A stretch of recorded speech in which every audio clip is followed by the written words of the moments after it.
గణేశ్వర మహాపురాణం ప్రారంభం. ఈరోజు గణేష్ పురాణంలో 13వ అధ్యాయం చెప్పుకోవడం జరుగుతుంది. గత రాత్రి ఈ యొక్క పురాణ కాలక్షేపంలో మనము 11, 12 అధ్యాయాలు చెప్పుకున్నాం.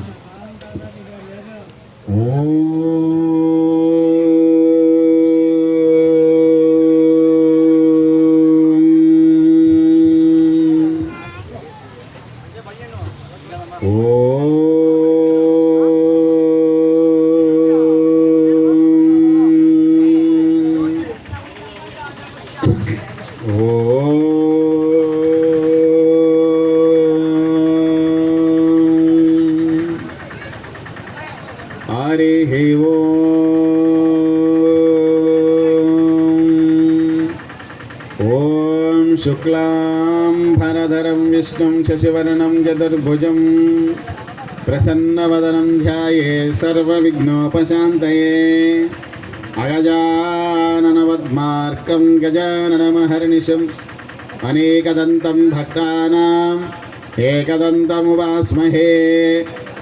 ॐ गं महागणाधिपतये नमः. ॐ गुरुर्ब्रह्मा गुरुर्विष्णुः गुरुर्देवो महेश्वरः. गुरु साक्षात् परब्रह्म तस्मै श्री गुरुवे नमः. हरिः ओम्. ॐ अखण्डमण्डलाकारं व्याप्तं येन चराचरं तत्पदं दर्शितं येन तस्मै श्री गुरवे नमः. हरिः ओम्. सरस्वते नमस्तुभ्यं वरदे कामरूपिणि विद्यारम्भं करिष्यामि सिद्धिर्भवतु मे सदा. पद्मपत्रविशालाक्षी पद्मकेसरवर्णनीं नित्यं पद्मालयां देवीं सा मां पातु सरस्वती. भगवती भारती पूर्णेन्दुबिम्बवदनां नमस्ते नमस्ते नमो नमः. हरिः ओम्.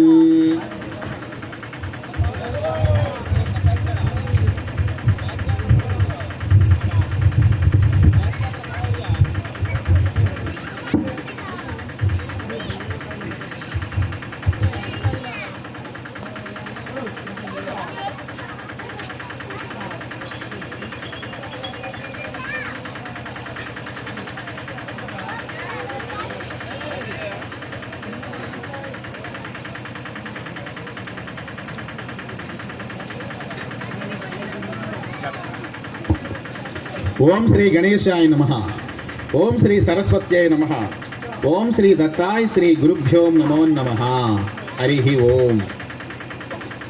గతరాత్రి అధ్యాయంలో మనం గణేష్ పురాణం చెప్పుకునేటప్పుడు బ్రహ్మ విష్ణు మహేశ్వరులు ముగ్గురు కూడా గణపతి స్వామి యొక్క దర్శనార్థం బయలుదేరటం జరుగుతుంది. వారు అలా బయలుదేరి వెళ్ళేటప్పుడు ఒక అందమైనటువంటి ఒక సరస్సు, ఒక చెరువు కనపడింది. అందులో నానావిధ జలచరాలలోనూ పద్మాలతోనూ జలపక్షులతోనూ దివ్యమైన సరస్సు ఉంది. అక్కడ వాళ్ళు స్నానాలు చేసి సంధ్యాది అనుష్ఠాన కార్యక్రమాలు తీర్చుకొని బయలుదేరుతూ ఉన్నారు. ఎవరు? బ్రహ్మదేవుడు, విష్ణుమూర్తి, పరమేశ్వరుడు. వీళ్ళు ముగ్గురు కూడా ఆ కోనేరు దగ్గర నుంచి ప్రయాణం చేసుకుంటూ వెళ్తూ ఉండగా వారికి ఎదురుగా ఆకాశంలో ఒక పెద్ద తేజస్సు దర్శనమైంది. పెద్ద తేజస్సు, ఒక వెలుగు. ఆ వెలుగులో ఒక పెద్ద జిలుగులో మహాగణపతి యొక్క సాక్షాత్కారం వాళ్ళకి కలిగింది. ఏ విధంగా కలిగిందట? వక్రతుండ మహాకాయ కోటి సూర్య సమప్రభ అన్నట్లుగా వంకర తుండము కలిగి, ఏనుగు ముఖము కలిగి, ఏకదంతము కలిగి, మహాకాయం. కాయం అంటే శరీరం అని అర్థం. మహాకాయం పెద్ద శరీరంతో ఆయన, చాలా ఎత్తైనటువంటి శరీరంతో, భారీ కాయంతో, భారీ శరీరంతో ఆయన ఏ విధంగా దర్శనమిచ్చాడంట? కోటి మంది సూర్యులు కాంతి ఒక్క చోట ఏకమైతే ఎంత వెలుగు ప్రకాశం కనపడుతుందో అంత ప్రకాశంగా గణపతి స్వామి వారు దర్శనమిచ్చాడు. అప్పుడు బ్రహ్మ, విష్ణు, మహేశ్వరులు ముగ్గురు కూడా ఆ వినాయక స్వామిని స్తోత్రం చేస్తున్నారు. ఈ స్తోత్రాన్ని వ్యాసులు వారు చెప్తుంటే, అక్కడి నుంచి బ్రహ్మదేవుడు చెబుతుంటే వారి ఇద్దరి నోట్లో గుండా మనకి కనపడతా ఉందట. బ్రహ్మ, విష్ణు, మహేశ్వరుల ముగ్గురు యామని స్వామిని స్తోత్రం చేస్తున్నారంటే, అజం నిర్వికల్పం నిరాకారమేకం నిరానందమద్వైతమానంద పూర్ణం పరం నిర్గుణం నిర్విశేషం నిరీహం పరబ్రహ్మరూపం గణేశం భజేషు. గుణాతీతమాధ్యం చిదానందరూపం చిదాభాసకం సర్వగం జ్ఞానగమ్యం మునిధ్యేయమాకాశరూపం పరేశం పరబ్రహ్మరూపం గణేశం భజేషు. ఇది ఒకే కంఠంతో బ్రహ్మ, విష్ణు, మహేశ్వరులు ముగ్గురు కూడా ఆయన్ని స్తుతిస్తూ ఉన్నారు. జగత్కారణం కారణ జ్ఞానరూపం సురాదిం సుఖాదిం యుగాదిం గణేశం జగద్వ్యాపినం విశ్వవంద్యం సురేశం పరబ్రహ్మరూపం గణేశం భజేమా. రజో యోగతో బ్రహ్మరూపం శృతిఘ్నం సదా కార్యసక్తం వృదా అచింత్య రూపం జగత్కారణం సర్వ విద్యానిదానం పరబ్రహ్మరూపం గణేశం నతాస్మః. సదా సత్వయోగం ముదా క్రీడమానం సురారిన్ హరంతం జగత్పాలయంతం అనేకావతారం నిజాజ్ఞానహారం సదా విష్ణురూపం గణేశం గణేశం నమామః. తమో యోగినం రుద్రరూపం త్రినేత్రం జగద్ధారకం తారకం జ్ఞానహేతుం అనేకాగమ్యహం స్వం జనం బోధయంతం సదా స్వరూపం గణేశం నమామః. తమస్తోమహారం జనాజ్ఞానచారం తయా వేదసారం పరబ్రహ్మసారం మునిజ్ఞానకారం విదూరే వికారం సదా బ్రహ్మరూపం గణేశం నమామః. నిజైరశోషధిస్తయంతం కరౌగైగహసురైరఘాన్ కళాభిః సుధాశ్రావిణీభిః దినేశాంశు సంతాపహారం ద్విజేశం శశాంకం స్వరూపం గణేశం నమామః. ప్రకాశస్వరూపం నభోవాయురూపం వికారాదిహేతుం కళాకాలభూతం అనేకా క్రియాననేక శక్తి స్వరూపం సదాశక్తి రూపం గణేశం నమామః. ప్రధాన స్వరూపం మహాతత్వరూపం ధరావారి రూపం దిగీషాది రూపం అత్సత్స్వరూపం జగద్ధేతుభూతం సదా విశ్వరూపం గణేశం నతాస్మః. త్వదీయే మనస్తాపయేదంగ్రి పద్మే ధనో విఘ్న సంగ నపీడాం లభేత లసాత్ సూర్యబింబే విశాలే స్థితోయం జనోద్భాంత బాధం కథం వా లభేత. వయం భ్రామితాః సర్వదా జ్ఞానయోగాదలబ్ధాస్తవాంగ్రీం బహూన్వర్షపూగన్ ఇదానీమవాప్తాః స్తనైవైవ ప్రసాదాత్ ప్రసన్నాన్ సదా పాహి విశ్వంబరాజ్యాన్ గణేశ నమస్తే నమస్తే నమస్తే నమో నమః. ఏవం స్తుతో గణేశస్తు సంతుష్టో భూన్మహాముని కృపయా పరయోపేతో అభిధాతుం తాన్ ప్రచక్రమే.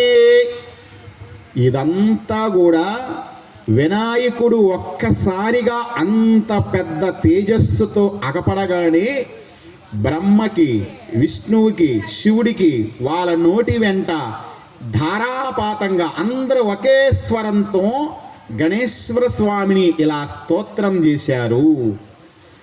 ఆ స్తోత్రానికి ఆయన చాలా పరవశుడైపోయాడు, పొంగిపోయాడు.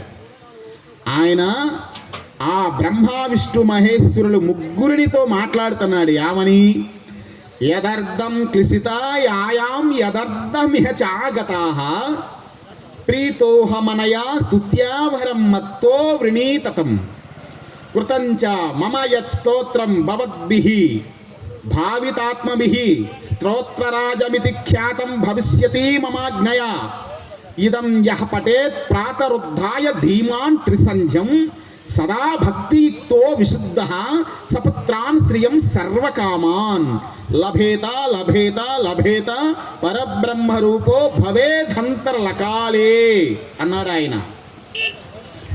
అంటే మరి బ్రహ్మ విష్ణు మహేశ్వరులు ముగ్గురు కూడా ఆ విధముగా స్తోత్రం చేసేసరికి వినాయకుడు ఈ మంత్రాలతో ఈ వాక్యాలు అన్నాడు. వాటి అర్థం ఏమిటంటే, ఓ త్రిమూర్తులారా, మీ కోరిక ప్రకారమే నా యందు మీకు దృఢమైన భక్తిని ప్రసాదిస్తున్నాను. ఓ త్రిమూర్తులారా, మీకు వచ్చినటువంటి ఆ కష్టముందే, అది ఎలాంటి కష్టమయ్యా? మీరిక్కడికి ఎందుకు వచ్చారు? నా కోసం ఎందుకు వెతుకుతూ ఉన్నారు? ఏమి కారణమైనప్పటికీ మీ యొక్క స్తోత్రానికి నేను ఎంతో సంతోషించాను. మీకు కావలసినటువంటి వరాలని కోరుకోండి. మీ చేత చేయబడినటువంటి ఈ స్తోత్రాన్ని భక్తి స్తోత్రాల్లోకెల్లా అత్యంత గొప్పదై తలమానికమై లోకములో అంతిలేని పేరు ప్రతిష్టగా ఖ్యాతి వహించగలదు. ఉదయాన్నే లేచి మీ ముగ్గురు చేసినటువంటి ఈ స్తోత్రాన్ని ఎవరైతే 3 కాలాలలో, అంటే ఉదయ సంధ్య, మధ్యాహ్న సంధ్య, సాయంత్ర సంధ్యలలో ఎవరైతే దీని శ్రద్ధాలువులై పఠిస్తారో వారికి ఇహలోక సౌఖ్యాలని సర్వాభిష్టాలని పొందుతారు. చివరి కాలంలో పరబ్రహ్మ స్వరూపులవుతారు అని ఆయన అన్నాడు. అయితే ఈ త్రిమూర్తులు ముగ్గురు కూడా ఆ స్తోత్రం చేశారు కదా ఇందాక వినాయక స్వామి వారిని. అది మనం సంస్కృతంలో చెప్పుకున్నాం. ఇప్పుడు దాని యొక్క అర్థం తెలుగులో ఇలా అర్థం చేసుకుందాం.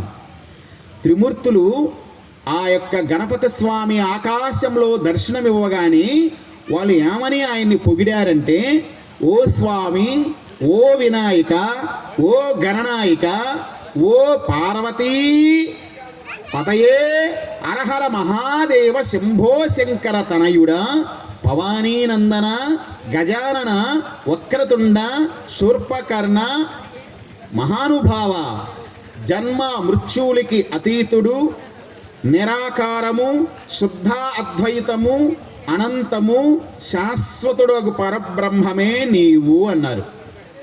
అంటే ఓ గణపతి స్వామి, నీకు అసలుకి జన్మ లేదు, రోగాలు లాంటి జరాబాధలు లేవు, నీకు మరణం కూడా లేదు, చావు పుట్టకలు ఏమీ లేనటువంటి మహానుభావుడువు నీవు.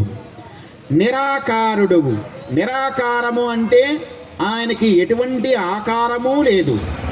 శుద్ధ అద్వైతము నీవు. అంటే ఈ జీవుడే దేవుడు అనేటువంటి ఒక ఆత్మతత్వముందే, ఆ స్వరూపమే నీవు.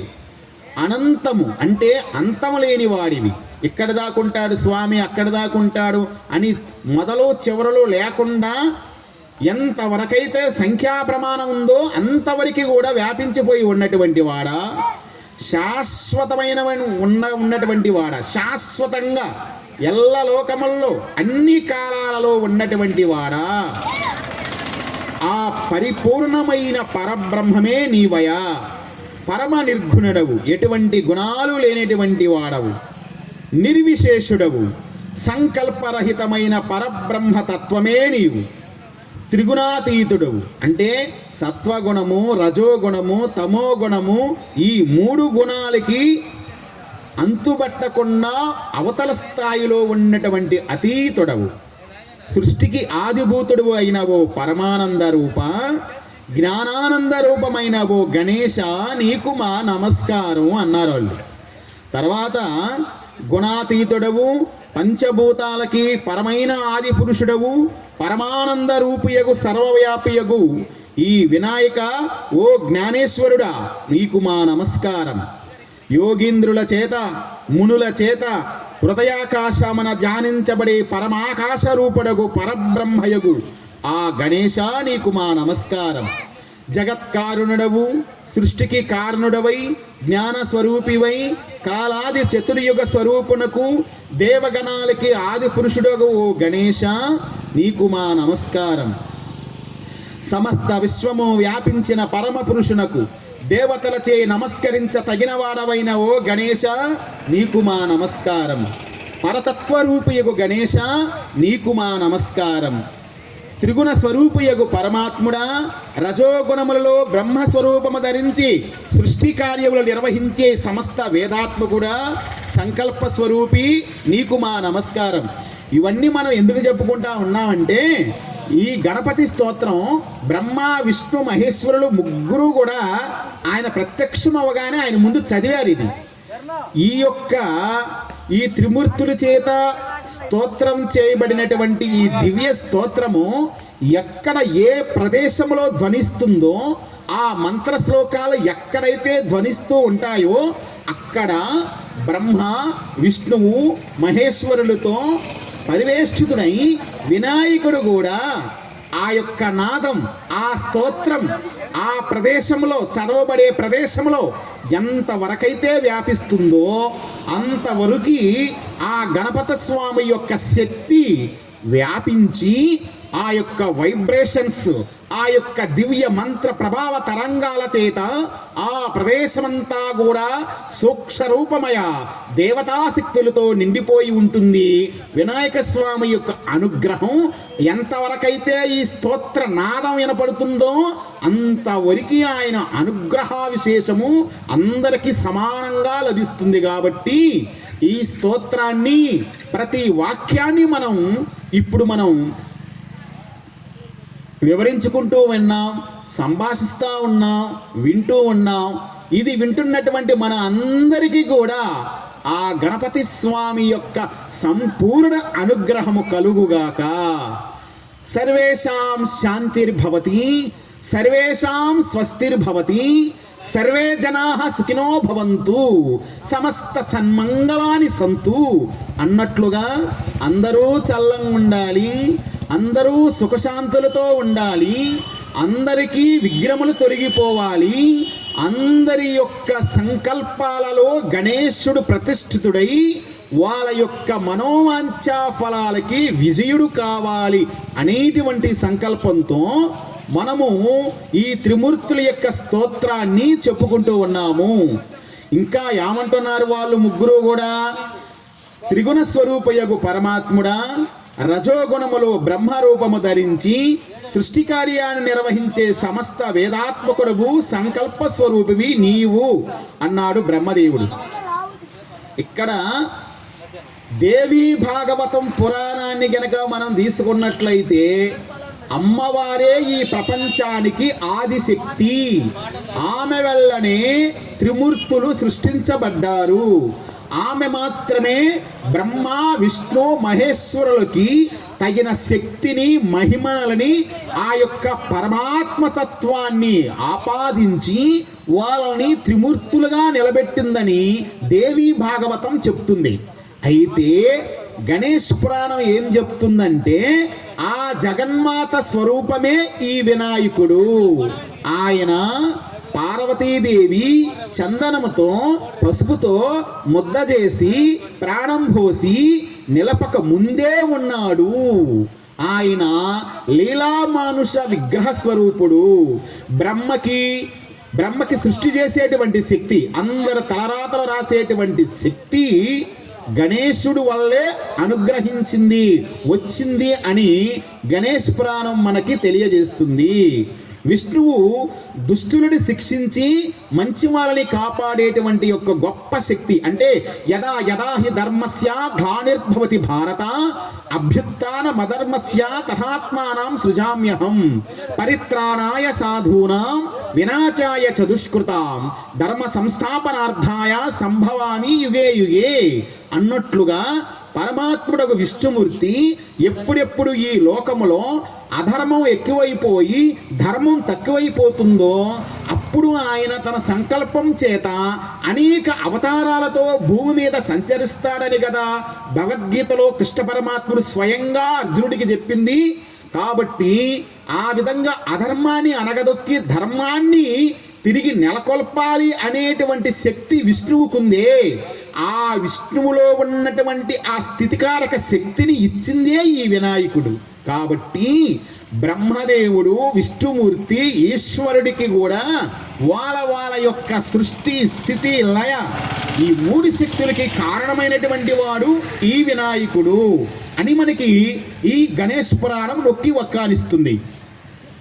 ఆ తర్వాత సత్వగుణ రూపం ధరించి సదా క్రీడలాగా అసురులని సంహరించే జగత్ పరిపాలకుడు అనేక అవతారుడకు శ్రీ మహావిష్ణు స్వరూపుడా ఓ వినాయక నీకు నమస్కారం.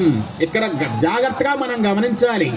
వినాయకుణ్ణి బ్రహ్మగా మనం పిలుచుకుంటున్నాం, వినాయకుణ్ణే విష్ణువుగా పిలుస్తున్నాం, వినాయకుణ్ణే ఇక్కడ ఈశ్వరుడిగా పిలుస్తున్నాం. అందుకనేమో ఆయనే గురు స్వరూపంగా మనం భావిస్తున్నాం.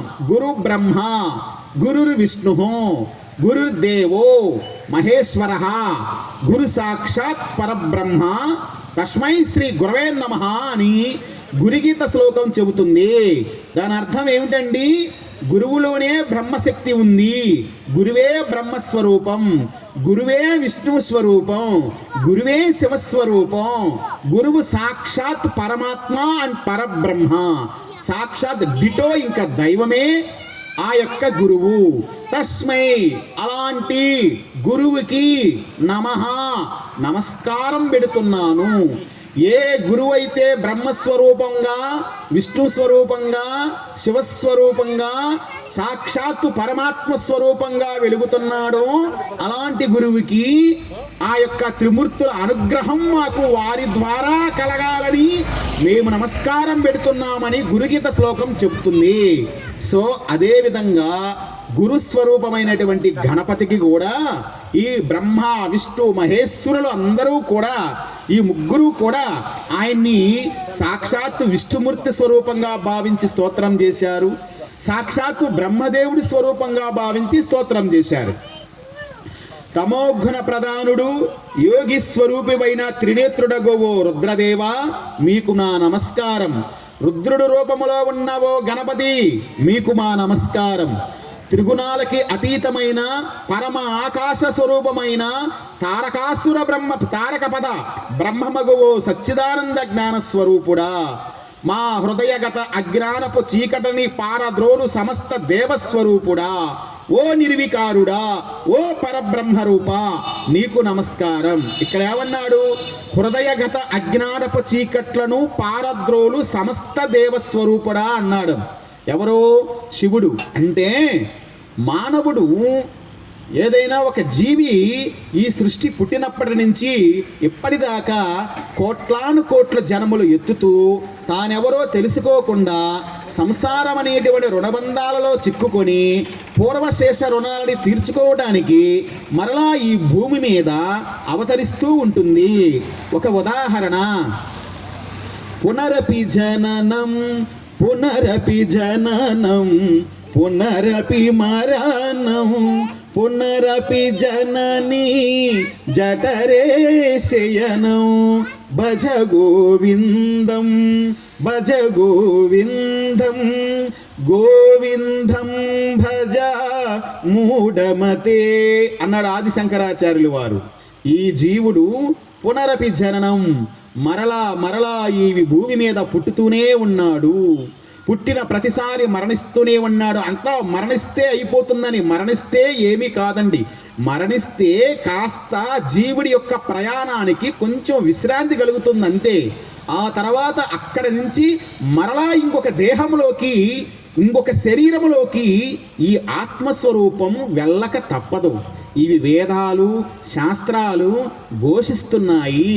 నైనం చిందంతి శస్త్రాన్ని నైనం దహతి పావకః నైనం క్లేదయం తాప్యాపో నశోషయతు మారుతః జాతస్య హి ధ్రువో మృత్యుః ధ్రువం జన్మ మృతస్య చ. కాబట్టి అనివార్యమైనటువంటి పుట్టిన వాడికి మరణము తప్పదు, మరణించిన వాడు తిరిగి జన్మించగా తప్పదు అని కదా భగవద్గీతలో శ్రీకృష్ణ పరమాత్ముడు సెలవిచ్చింది. కాబట్టి మరలా పుట్టుచు, మరలా మరణించుచు, మరలా పుట్టుచు, పునరపి జననం పునరపి మరణం పునరపి జనని జఠరే శయనం. ఓ జీవుడా, నువ్వు మరలా జన్మిస్తున్నావు, మరలా మరణిస్తున్నావు. మరణించిన ప్రతిసారి మరలా ఇంకొక తల్లి గర్భంలో జన్మిస్తూ ఉన్నావు. ఇదే చావు పుట్టుకుల చక్రం. ఈ చావు పుట్టుకుల చక్రంలోకి ఈ జీవుడు ఎందుకు వస్తున్నాడు? మాయా అహం అనేటువంటి ఒక ప్రభావానికి లోనయ్యి మరి ఈ విధంగా ఆయన జన్మిస్తూ ఉన్నాడు. దాని వలన అతని హృదయం అంతా కూడా అజ్ఞానం అనే చీకటితో నిండిపోయింది.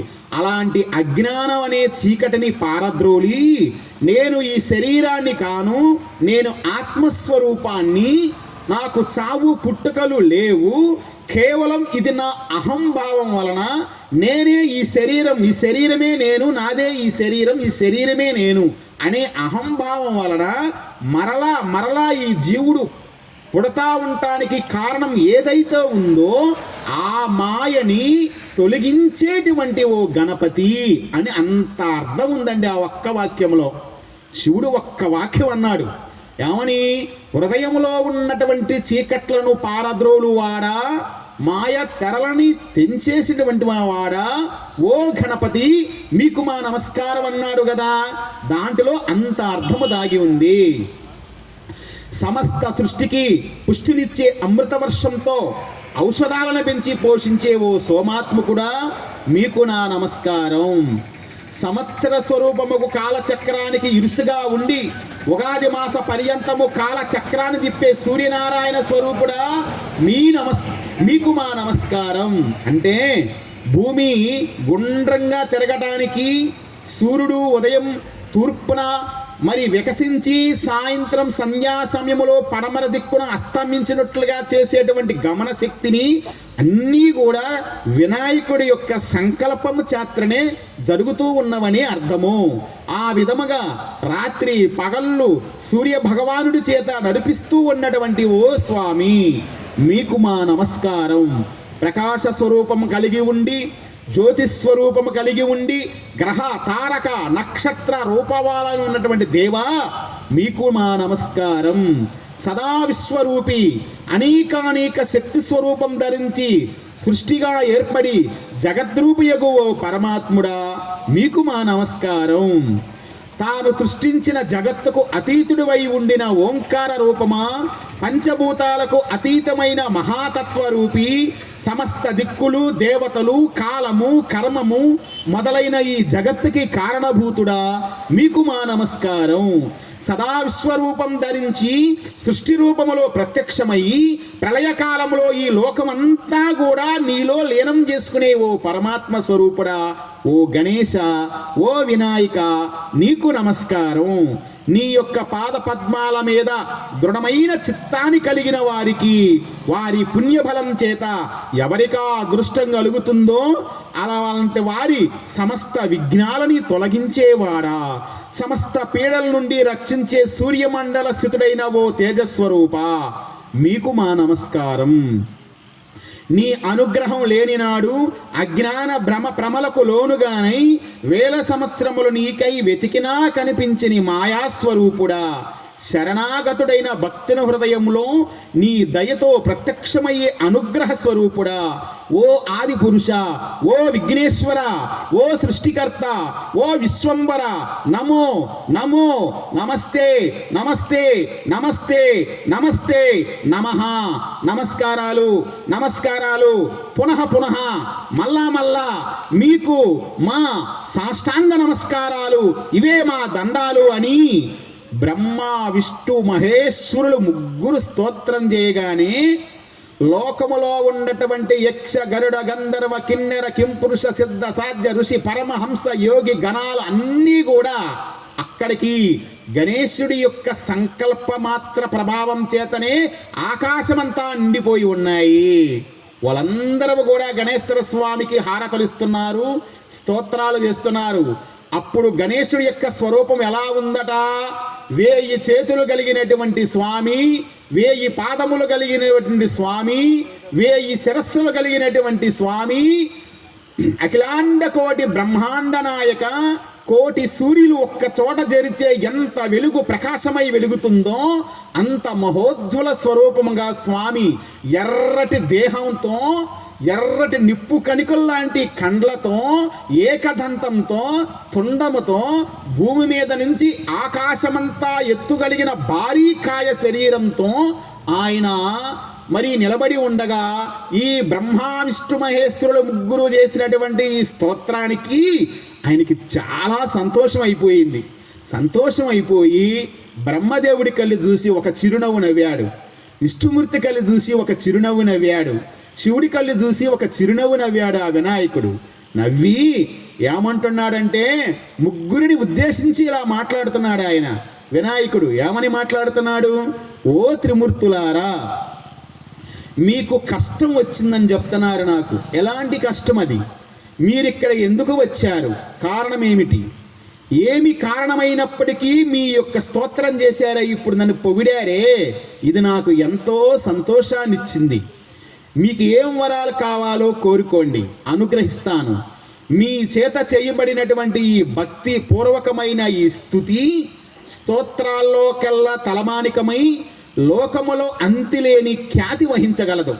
ఉదయాన్నే ఇప్పుడు మీరు పొగిడారే ఈ స్తోత్రం, ఎవడైతే పొద్దున్నే లేచి ఈ మంత్రాలని మీరు నా ముందు ఇప్పుడు చదివినటువంటి ఈ స్తోత్రాన్ని చదువుతాడో అలాంటి వాడి యొక్క మనస్సులో నేను ఉండి కంటి పాప కంటిని ఎలా కాపాడుతుందో, తల్లి బిడ్డను ఎలా కాపాడుతుందో వాడింట్లో తిష్ట వేసుకొని వాడి గృహ బాధ్యతలు, వాడి యొక్క జన్మ కర్మ పాశ బంధ పాశ మోహ రాగద్వేషాలకు సంబంధించినటువంటి సమస్త బంధాల కార్యక్రమాలని కూడా నేనే నిర్వహిస్తాను అని అంటున్నాడు స్వామి. కాబట్టి అంత్యకాలంలో పరబ్రహ్మ స్వరూపులవుతారు అలాంటి వాడు అని అన్నాడు. అనేవరికే బ్రహ్మ విష్ణు మహేశ్వరులు ముగ్గురు కూడా ఏం చేశారంటే ఆ రూపం ఎదురుగా ఉంది కదా వినాయకుడి యొక్క తేజస్వరూపం, ఆ యొక్క ఆకారం చుట్టూ కూడా ఒక రకమైన ఒక ప్రకాశం వెలుగుతూ ఉందట. అవి మానవ నేత్రాలతో చూడలేనటువంటి తేజస్సు అది. ఇప్పుడు చూడండి, మిట్ట మధ్యాహ్నం 12 గంటలప్పుడు ఆకాశంలో సూర్యుడి వైపు చూస్తే 2 నిమిషాలు కూడా మనం మన మానవ నేత్రాలతో ఆ వెలుగును చూడలేము. అలాంటిది కోటి సూర్య ప్రకాశ తేజస్సుతో స్వామి కనపడ్డాడు అక్కడ. ఏ విధంగా? వక్రతుండ మహాకాయ కోటి సూర్య సమప్రభ అన్నట్లుగా కనపడ్డాడు ఆయన. ఆ తేజస్సు, ఆ కాంతి, ఆ వెలుగుని మానవ నేత్రాలు తట్టుకోలేవు, దర్శించలేవు. వాళ్ళు యోగ స్వరూపులు కాబట్టి, త్రిమూర్తులు కాబట్టి స్వామివారి యొక్క అనుగ్రహ ఫల విశేషం చేత సూక్ష్మ దృష్టి కలిగింది.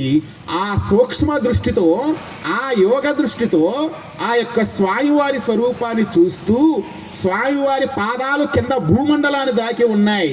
ఓ పెద్ద తామర పుష్పం మీద స్వామివారి యొక్క పాదాలు, స్వామివారి యొక్క పాదాల మీద వినాయకుడి యొక్క పాదాల మీద ఉన్న గోళ్ళు ఉన్నాయే, కాళ్ళకు ఉన్న గోళ్ళు, అవి అద్దాల్లాగా మిలమిల మెరుస్తూ ఒక్కొక్క గోరు ఒక్కొక్క నక్షత్రంలాగా కాంతిని వెదజల్లుతుంటే ఆ పాదాలు ఎదురుగా బ్రహ్మదేవుడు, విష్ణువు, శివుడు ముగ్గురు ఎదురుగా, ఆ మూర్తి ఎదురుగా భూమి మీద సాష్టాంగ దండ ప్రణామాలు చేసి ఆయనతో ఇలా అంటున్నారు. ఏమనంటే ముగ్గురు కూడా మోకాల తండేసి నుంచున్నారు వినాయకుడి ముందు. ఓ దేవదేవా, దేవుడికే దేవుడా, దేవాది దేవుడా, నీవు మా స్తోత్రానికి సంతోషపడిన వాడవైతే, మేము చేసిన ఈ స్తోత్రం వలన నీకు పరమ సంతోషం కలిగినట్లయితే మాకు ఒక్క కోరిక ఉంది. ఏమిటంటే స్వామి, నీ పాదాలు ఉన్నాయే, ఓ విఘ్నేశ్వర, వినాయక, గణేశ, నీ పాదాలు ఉన్నాయే, నీ పాదాల మీద భక్తి మా మనస్సు అటూ ఇటూ వెళ్ళకుండా ఎల్లకాలము నీ పాదాల మీద భక్తిని ఉండేలాగా మాకు అనుగ్రహించండి అన్నాడు. సపరేట్గా ఏం వరాలు కోరుకోలేదు వాళ్ళు. ఎందుకని కోరుకోలేదంటే విఘ్నేశ్వరుడి యొక్క పాదాల మీద భక్తి ఎప్పుడూ ఉంటే వాళ్ళ చేత ఏ పనులు చేయించాలో ఆయనకి తెలుసు. బ్రహ్మదేవుడికి ఏ డ్యూటీ ఇవ్వాలో ఆయనకి తెలుసు, విష్ణుమూర్తికి ఏ డ్యూటీ ఇవ్వాలో ఆయనకి తెలుసు, ఈశ్వరుడికి ఏ డ్యూటీ ఇవ్వాలో ఆయనకి తెలుసు. కాబట్టే ముగ్గురు తెలివిగల్లోళ్ళు ఏం కోరుకుంటారంటే, ఓ భగవంతుడా, మా మనసు కోతి లాంటిది. ఇప్పుడున్న ప్రతిజ్ఞ, ఇప్పుడున్న పట్టుదల, ఇప్పుడున్న ఇంట్రెస్ట్, ఇప్పుడున్న రంది, ఇప్పుడున్న భక్తి ఇంకో కాలంలో మాయమైపోతుంది. ఎందుకంటే ఇది మహామాయ యొక్క లోక స్వభావం. కాబట్టి ఆ విధంగా కాకుండా ఎప్పటికీ ఏ క్షణమైనా, ఎన్ని గంటలైనా, ఎన్ని రోజులైనా, ఎన్ని వారాలైనా, ఎన్ని మాసాలైనా, ఎన్ని సంవత్సరాలైనా నీ మీద ఒక్క క్షణము కూడా మా భక్తి తగ్గకుండా ఉండేలాగా వరం ఇవ్వు. ఆ తర్వాత అద్భుతమైన కార్యాలన్నీ కూడా ఇంక నువ్వే చేసేస్తావు మా శరీరాల్లో ఉండి అని వాళ్ళు అంత అద్భుతంగా ప్రార్థన చేశారు. ఒక చిన్న ఉదాహరణ తీసుకుందాం మనం. పురాణాలలో ధ్రువ నక్షత్రం ఉంది కదా, ఆకాశంలో ధ్రువతార అంటారు. ఆ ధ్రువుడు కూడా మరి వాళ్ళ యొక్క నాన్నగారైనటువంటి ఉత్తానపాదుడు అతన్ని తక్కువ చూపు చూసినప్పుడు అత్యున్నతమైన స్థాయికి వెళ్ళాలని, ఒక మంచి పదవిని పొందాలని ఆయన అడవిలో కూర్చొని పసి వయసులో తపస్సు చేస్తే కొంతకాలానికి ఆయన మనసు అంతర్ముఖం కాల. అప్పుడు నారద మహర్షి ఆయన ఎదురుగా వచ్చి మనసు అంతర్ముఖం ఏ విధంగా చేయాలో, తపస్సు ఎలా చేయాలో, యమ నియమ ధారణ ప్రత్యాహార అష్టాంగ యోగాలతో మనస్సును కంట్రోల్లో చేసుకొని తపస్సమాధిలో, నిర్వికల్ప సమాధి స్థితిలో ఏ విధంగా వెళ్ళాలో నారద మహర్షి బోధించి మంత్రోపదేశం చేసి ఓం నమో నారాయణాయ అనే మంత్రాన్ని ఉపదేశిస్తే ధ్రువుడు ఆ పసి వయసులో ఉన్నటువంటి ఆ ధ్రువ మహారాజు అఘోరంగా తపస్సు చేస్తే విష్ణుమూర్తి కళ్ళెదురుగా ప్రత్యక్షమయ్యి ధ్రువుడు ఉన్నటువంటి నిర్వికల్ప సమాధి స్థితిలో నుంచి బయటికి తెప్పించి, ధ్రువ, ఓ బాలక, ఎందుకయ్యా ఇంత గొప్ప తపస్సు చేస్తున్నావు, నీకేం వరం కావాలి అని అడిగాడు. అప్పుడు పసివాడైనటువంటి ఆ ధ్రువుడు ఏమన్నాడంటే, తాను ఏ కోరిక గోరైతే తపస్సు చేశాడో అదంతా మర్చిపోయాడు స్వామి కనపడంగానే. ఏమన్నాడంటే, స్వామి, నేనేదో ఒక చిన్న గాజు ముక్క కోసం తపస్సు చేశా, కానీ నీ దర్శనం అయింది చూడు, ఇది మహాత్ములకు కూడా, యోగులకు కూడా ఎవరికీ దొరకదు ఈ రూపం. కాబట్టి నేనేదో చిన్న గాజు పెంకు అడగాలని తపస్సు చేస్తే నాకు వజ్రం లాంటి మీరు దొరికారు. నాకు ఇంకేం కావాలి స్వామి? నీ యొక్క పాదాల మీద భక్తి నాకు ఎప్పుడూ ఉండేటట్టుగా అనుగ్రహించండి. ఎందుకంటే కమలాక్షు నర్చించు కరములు కరములు, శ్రీనాథు వర్ణించు జిహ్వ జిహ్వ, మధువైరిని తలుచు మనము మనము, నీ పాద పద్మముల సేవయే నీ దాసాను దాస భక్తులతో సఖ్యము అని పోతన గారు భాగవతంలో చెప్పినట్లుగా, స్వామి నీ దర్శనం అయింది కాబట్టి నీ మీద నాకు సదా భక్తి కలిగి ఉండేటట్లుగా, నువ్వెప్పుడు నా వెన్నంటే ఉండేటట్లుగా ఉండు స్వామి అని అంటే, విష్ణుమూర్తి అన్నాడు, అది ఎప్పుడో నువ్వు దాటేశావయ్యా, ఆ అనుగ్రహ శక్తి నీకు ఎప్పుడో వచ్చేసింది. నిన్ను ఏం చేస్తున్నానంటే, చూడు, నీకు మంచి పదవిస్తున్నాను. ఆకాశంలో నక్షత్రాలు ఉన్నాయే, చుక్కలు, వాటన్నిటికంటే హైయెస్ట్ ఎత్తులో ఉన్న చుక్క ధ్రువ నక్షత్రం. ఆ సప్తర్షి మండలం 7 ఋషులు 7 నక్షత్రాల్లాగా అక్కడ పైన కనిపిస్తారు. అక్కడే అరుంధతి నక్షత్రం కూడా అందులోనే ఉంటుంది. అందుకే కొత్తగా పెళ్ళైన దంపతులకి ఆరంజ్యోతి నక్షత్రాన్ని చూపిస్తూ ఉంటారే సప్తర్షి మండలం.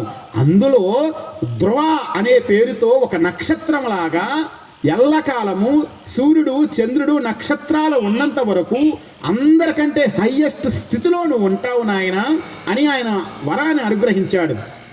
సో అలానే బ్రహ్మ విష్ణు మహేశ్వరుల ముగ్గురు కూడా ఏమని కోరుకున్నారంటే, ఓ గణేష్ మహారాజా, మాకు ఇంకేం అక్కరలేదయ్యా, నీ పాద పద్మాల మీద నిరంతరం నిశ్చలమైనటువంటి భక్తి ఉంటే చాలు అని కోరుకున్నారు.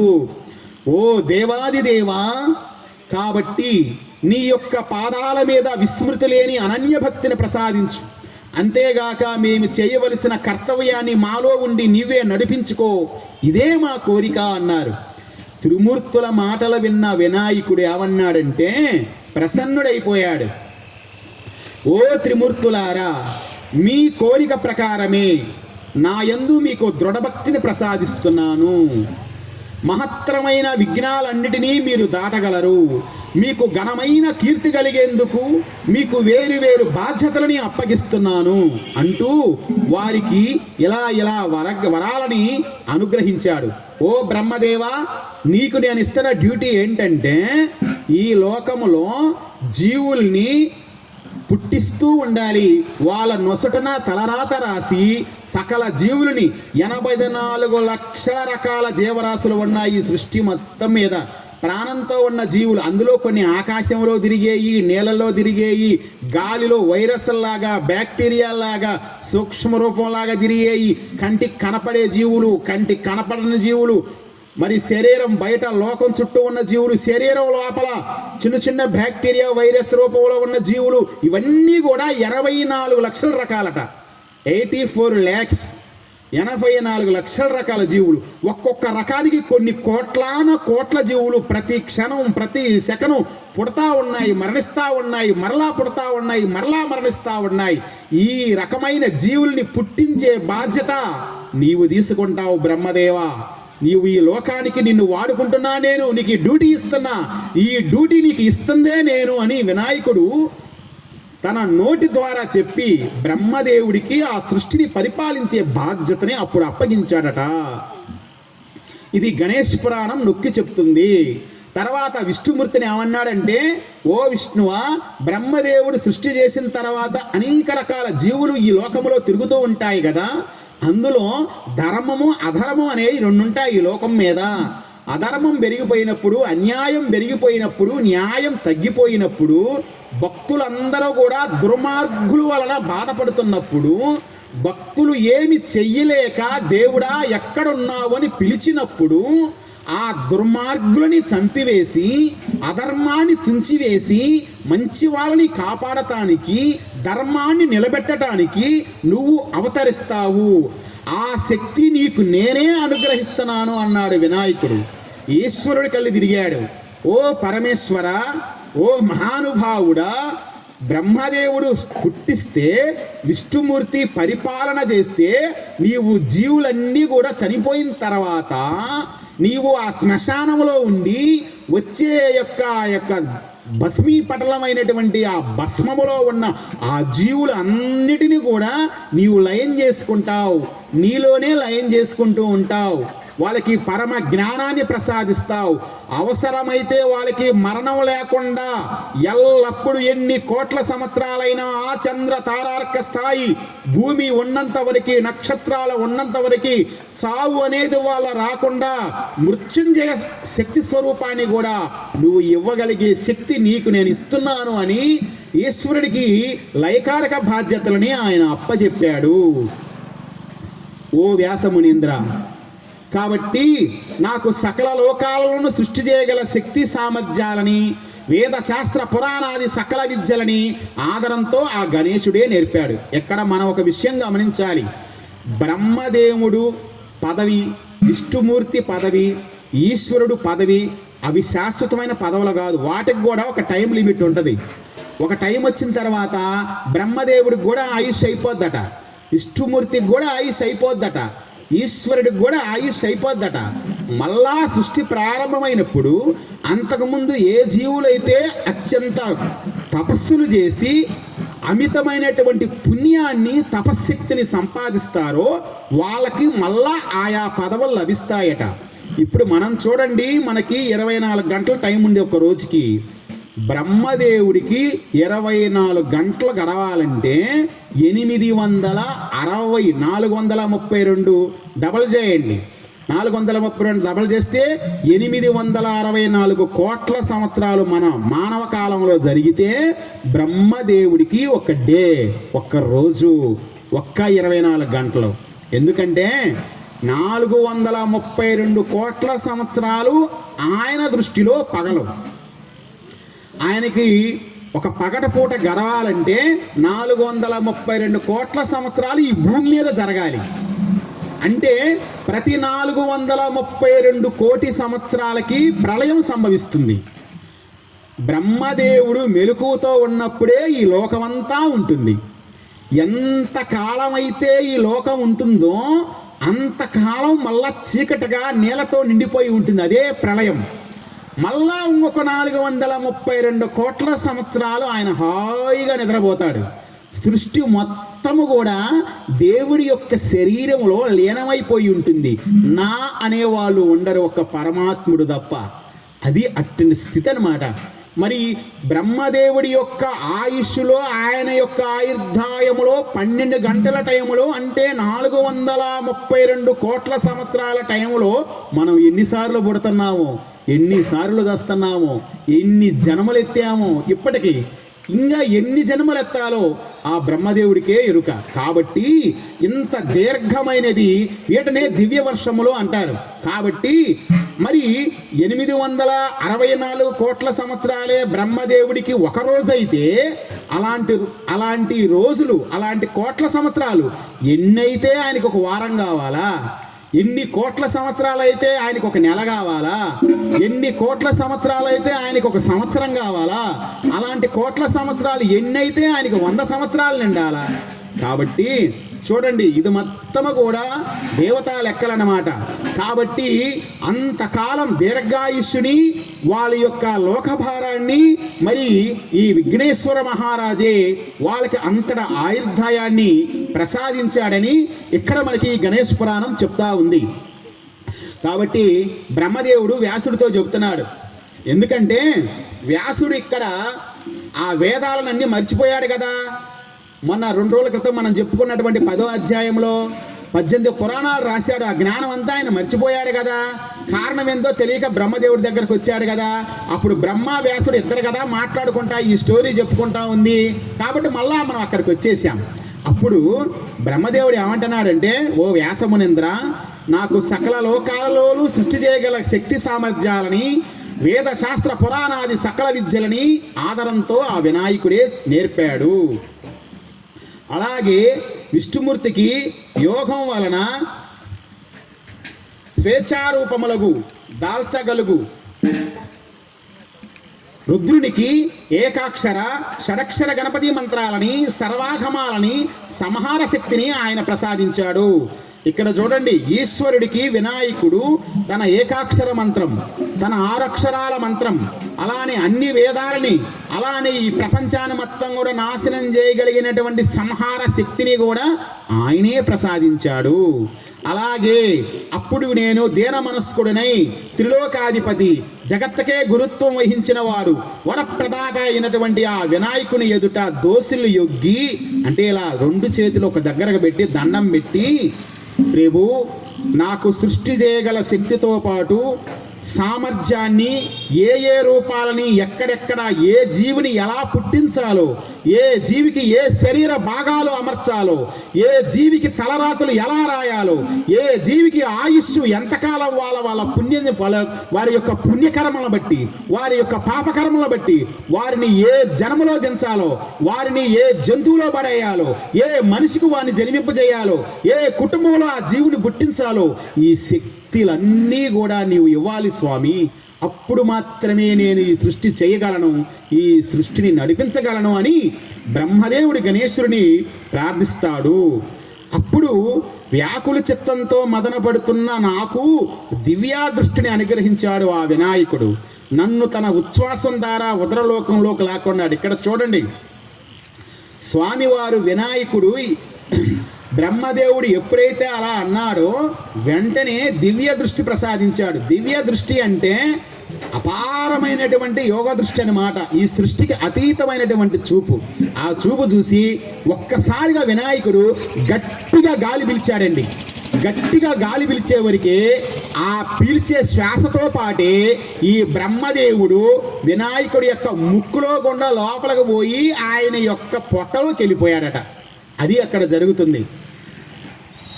ఆ గజాననుడు తన ఉచ్ఛ్వాసం ద్వారా కడుపులోకి లాక్కున్నాడు. ఆయన యొక్క కడుపులో, గణేశ్వరుడి యొక్క కడుపులో సీతాఫలం ఉంటుంది కదా, సీతాబలపకాయ, దాని లోపల విత్తనాలు ఉంటాయే నల్లగా, ఆ విధంగా కొన్ని 100 కోట్ల భూలోకాలు ఉన్నాయట. ఇలాంటి భూలోకాలు కొన్ని 100 కోట్లు ఉన్నాయంట ఆయన కడుపులో. అందుకనే ఆయన బ్రహ్మాండ బాండోదరం. అండము అంటే గుడ్డు అని అర్థం, బ్రహ్మం అంటే ఆత్మ, జీవుడు అని అర్థం. బ్రహ్మాండం అంటే జీవులి యొక్క సమగ్ర స్వరూపం. అది ఒక లోకం. మన కంటికి కనపడతా ఉన్న ఈ లోకముందే, ఇలాంటి లోకాలు సీతాబలపకాయలో ఎలాగైతే గింజలు కుప్పలుగా ఉంటాయో, వినాయకుడి యొక్క బొజ్జలో అనేక లోకాలు ఉన్నాయంట. ఇక్కడ మనం ఒకటి గమనించాలి, ఈ లోకానికి బ్రహ్మ విష్ణు మహేశ్వరులు ముగ్గురే త్రిమూర్తులు. ఆ విధంగా ఆయన బొజ్జలో ఎన్ని లోకాలైతే ఉన్నాయో అంతమంది త్రిమూర్తులు ఉంటారు, అంతమంది అష్టదిక్పాలకులు ఉంటారు, అంతమంది కోట్లాను కోట్ల దేవతలు ఉంటారు. అది ఆయన యొక్క విశ్వరూపం అంటే. కాబట్టి అనేక రకాల కోట్లాది బ్రహ్మాండ గోళాలను దర్శించాడు. ఇక్కడ ఇంకో విషయం కూడా మనం గమనించాలి. అచ్చు ఈ బ్రహ్మదేవుడు లాంటి బ్రహ్మదేవులనే ఆయన సాక్షాత్తు తన జిరాక్స్ లాంటి వాళ్ళని కొన్ని కోట్ల మంది బ్రహ్మలను చూశాడు. కొన్ని కోట్ల మంది విష్ణువులు అక్కడ కనపడ్డారు, కొన్ని కోట్ల మంది శివుడు అక్కడ కనపడ్డాడు. ఎందుకంటే ఆయన యొక్క విశ్వస్వరూపం అది. ఆ గోళాన్ని భేదించగా అందులోనే బ్రహ్మ విష్ణు మహేశ్వరులు మళ్ళా విడివిడిగా కనిపించారు. అలాగే సూర్యులు ఉన్నారు, చంద్రుడు ఉన్నాడు, పంచభూతాలు ఉన్నాయి. అంటే గాలి, నీరు, అగ్ని, ఆకాశము, భూమి ఇవన్నీ కూడా ఉన్నాయి. సముద్రాలు ఉన్నాయి, కిన్నెర కింపురుష గణాలు, ఋషులు, పుణ్యాత్ములు, చతుర్విధ జీవరాశులు, భూమి మొదలుగా 7 పాతాలలో ఉన్నటువంటి ఎలా మరో బ్రహ్మాండాన్ని కళ్ళు తిరిగేలాగా చూశాను. వాటి ఆది అంతము తెలుసుకోకుండా వెంటనే బ్రహ్మదేవుడు నమోస్త్వనంతాయ సహస్రమూర్తయే సహస్రపాదాక్ష శిరోరు బాహువే, నమోస్త్వనంతాయ సహస్రమూర్తయే సహస్రపాదాక్ష శిరోరు బాహువే సహస్రాయ నమో నమః అని స్తోత్రం చేశాడు. అనంతకోటి తేజస్సు కలిగినటువంటి స్వామి, అనంతమంటి బ్రహ్మదేవులని పొట్టలో ఉంచుకొని పరిపాలించే స్వామి, అనంతకోటి విష్ణుమూర్తులని బొజ్జలో ఉంచుకొని పరిపాలించే స్వామి, అనంతకోటి ఈశ్వరులని బొజ్జలో ఉంచుకొని పరిపాలించే స్వామి అని ప్రార్థించాడు. ఓ దేవా, నీ పొట్ట లావుగా ఉంటే శక్తులు, నీ మహిమలు, నీ గుణగణాలు అవన్నీ కూడా కనుక్కోవడం మా శక్తికి మించిన పని అయ్యా. ఇక్కడ ఉండటానికి కానీ బయటికి రావటానికి కానీ నాకు వల్ల కావటంలే.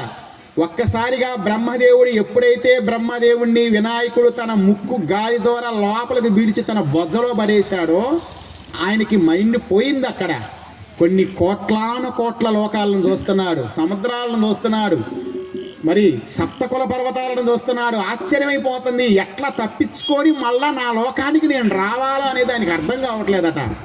కాబట్టి దిక్కుతోచని స్థితిలో ఉన్నటువంటి ఆయన నీ దివ్య చరణార విందాలపై శరణాగతుడినై శిరస ఉంచుతున్నాను ఓ వినాయక, నన్ను దయతలుచు అంటూ ప్రార్థించగానే ఆ ప్రార్థన విని వినాయకుడు ఏం చేశాడంట, మళ్ళా పొట్టలో ఉన్నటువంటి గాలిని ఒక్కసారిగా అని బయటకు వదిలాడట. ఆ మళ్ళా నిశ్వాసం ద్వారా ఆ బ్రహ్మదేవుడు వినాయకుడు ముక్కుకుండా కింద పడిపాడు, ఎదురుగా కింద పడిపోయాడు. కాబట్టి అలా మరి శివ విష్ణువులు కూడా తన కర్ణరంధ్రం గుండా బయటికి విసిరివేశాడు. ఇక్కడ విష్ణువుడి ఈశ్వరుడేమో చెవి గుండా బయటికి విసిరేశాడు, బ్రహ్మదేవుణ్ణేమో మరలా ముక్కుగుండా లోపలికి పిలిచి ముక్కుగుండనే బయటికి విసర్జించేశాడు. అలా హరిహరులిద్దరూ కూడా బయటికి వచ్చి అలా సుఖంగా గణేశుడి శరీరం మీదనే నిద్రపోయారు అంటూ బ్రహ్మదేవుడు వ్యాసమునీంద్రుడికి గణేశుడి యొక్క దివ్య విజృంభణను వివరించాడు. మీరు అప్పుడప్పుడు చూశారా, ఒక్కొక్కసారి ఖైరతాబాదులో ఉన్న హైదరాబాదులో వినాయకుని చూడండి, వినాయకుడికి చాలా తలకాయలు ఉన్నట్లు ఒక బొమ్మ ఉంటుంది. అది మామూలు విషయం కాదండి, పురాణాల ఆధారంగానే అది అలా నిర్ణయించారు. అది ఆయన యొక్క విశ్వరూపానికి సంబంధించినటువంటి బొమ్మ.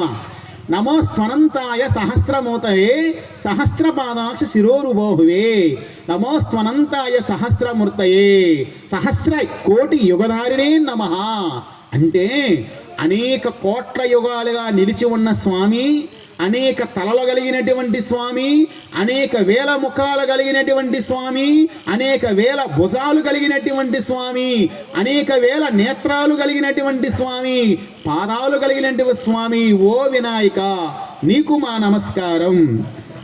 ఈ విధంగా ఈరోజు సత్సంగములో పురాణ కాలక్షేపములో గణేష్ పురాణంలోని ఉపాసనా ఖండంలో బ్రహ్మస్తుతి వర్ణనం అనేటువంటి 13వ అధ్యాయము సమాప్తమైంది. జై భోలో గణేష్ మహారాజ్ की जय. ఓం గణేశ్వరాయ నమః. ఓం తత్సం యో వ్రావృణేమహే ఘాతం యజ్ఞాయ గాతం యజ్ఞపతయే దైవే స్వస్తిరస్తు నః స్వస్తిర్మానుషేభ్యః ఊర్ధ్వం ధిగాత భేషజం శన్నో అస్తు ద్విపదే శం చతుష్పదే. ఓం శాంతి శాంతి శాంతి. ఓం సర్వేషాం స్వస్తిర్భవతు సర్వేషాం పూర్ణం భవతు సర్వేషాం శాంతిర్భవతు సర్వే జనాః సుఖినో భవంతు. ఓం శాంతి శాంతి శాంతి. సమస్త సన్మంగళాని సంతో. ఇదం గ్రామాయాం విఘ్నేశ్వర స్వామి అనుగ్రహ కృప కటాక్షం కురు కురు కురు కురు కురు కురు. ఓం శాంతి శాంతి శాంతి. స్వస్తి.